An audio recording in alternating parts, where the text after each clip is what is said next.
Our hero is Sergeant Ross Gray. Joining the Marine Corps in 1942, he used his skills as a carpenter for the war effort.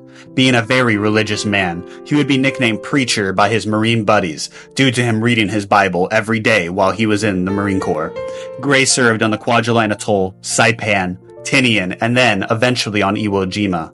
Gray was trained on how to disarm and detect mines after seeing numerous amounts of combat during these campaigns. This newly learned skill would come in handy on the volcanic island of Iwo Jima. On February 21st, 1945, Sergeant Gray would earn the Medal of Honor for his bravery in the face of the enemy. Coming under heavy grenade attack, he ordered his men to withdraw. Once back at the friendly lines, Gray remembered something odd at their prior position and went back out to investigate on his own. Once back at their previous position, Gray noticed there was a minefield. He looked around and was surrounded by mines. Without hesitation, Sergeant Gray would carefully disable the minefield.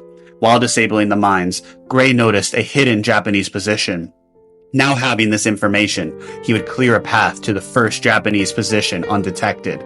This is where he would crawl back to friendly lines under withering machine gun fire.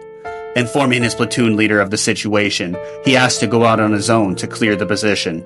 Being cleared to do so, Sergeant Gray, without hesitation, drops his rifle and grabbed the 24-pound satchel charge, telling his men to pray for him, and off he went.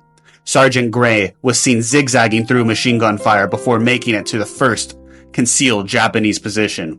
Gray threw the satchel charge into the position and received tremendous fire near him.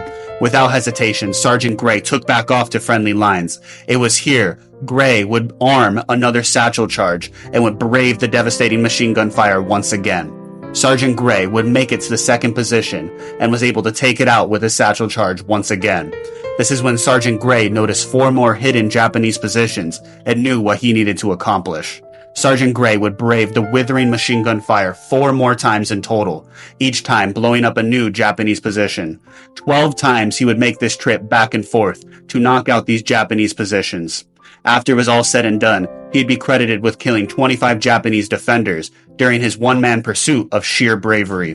While his platoon was advancing, they finally noticed that they had been traversing a minefield, and now understood even more how much Sergeant Gray did to save them. Unfortunately, a few days later, on February 27, 1945, while conducting operations on Iwo Jima, Sergeant Gray would be killed from an exploding artillery shell that severely wounded his legs and his body. Sergeant Gray's father would receive his son's Medal of Honor in the year of 1946.